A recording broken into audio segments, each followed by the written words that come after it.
Panginoon, tulungan mo kami na maintindihan ang tunay na kahulugan ng kamatayan.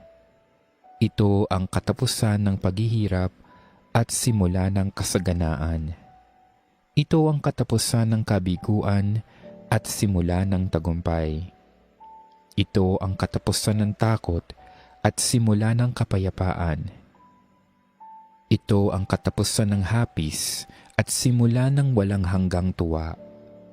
Ito ang katapusan ng kahinaan at simula ng lakas. Panginoon, huwag mong tulutan na kami ay magupo ng kalungkutan, ng kawalan at kapaitan.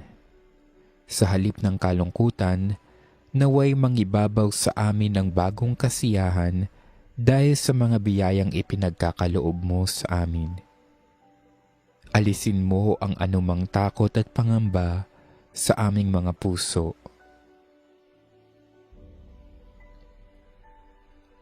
Panginoon, biyayaan mo kami ng iyong kabanal-banalang Espiritu upang maging gabay namin sa oras ng aming kalungkutan at pangungulila ngayon at sa mga darating pang mga araw. Ama namin at makapangyarihang Diyos, naniniwala kaming ang iyong anak na si Jesus ay namatay at muling nabuhay.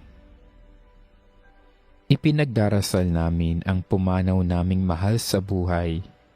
Bigyan mo ng katuparan sa Kanya ang pananampalataya at pag-asa sa iyo, at dalhin mo siyang maluwalhati sa langit na tahanan upang maging maligayang kasama mo magpakailanman. Panginoon, nagpapasalamat kami sa lahat ng biyaya na ipinagkaloob mo sa yumao naming mahal sa buhay noong panahong siya ay nabubuhay pa. Idinadalangin namin na naway nakapagpuri at nakapagpasalamat siya sa buhay na ipinagkaloob mo sa Kanya. Panginoon, sana ay matuto kaming pangalagaan at pagyamanin ang buhay na ipinagkaloob mo sa bawat isa sa amin, na ang buhay namin ay maigsi at walang katiyakan. Naway patnubayan kami ng banal na Espiritu upang kami ay maging banal. Matutong humingi ng tawad at magpatawad sa aming mga kasalanan. Matuto kaming magmahal sa aming kapwa at magpahalaga sa buhay na ibinigay mo sa amin. Idinarasal din namin sa iyo ang buong pamilya ng aming yumaong mahal sa buhay.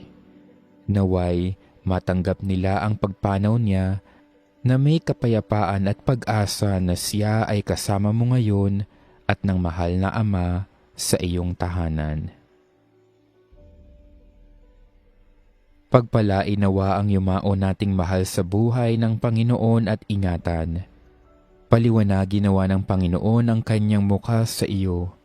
Pagkalooban ka ng kanyang biyaya at tunghayan ka nawa ng Panginoon. Gawaran ka nawa ng kapayapaang walang hanggan. Amen. Ama naming mapagmahal, inihahabilin namin sa iyo ang mahal sa buhay namin na pumanaw sa buhay na ito. Huwag mo siyang pababayaan at pamalagiin mo siyang buhay sa iyong piling. Alang-alang sa iyong awa at pag-ibig, patawarin mo nawa ang kanyang mga pagkukulang at nagawang pagkakasala, dala ng kanyang kahinaan. Manatili nawa siyang maligaya sa iyong piling, kasama ng iyong anak at ng Espiritu Santo, magpasawalang hanggan. Amen. Kapayapaan kailanman ang igawad ng may kapal sa yumaong ating mahal. Siya nawa ay silayan ng ilaw na walang hanggan. Panginoong Hesukristo, sa 3 araw na pagkahimlay mo sa libingan, pinabanal mo ang pinaglalagakan ng lahat ng sumasampalataya sa iyo. Pagkalooban mo nawa ng pamamahinga sa kapayapaan ang aming kapatid na pumanaw. Amen.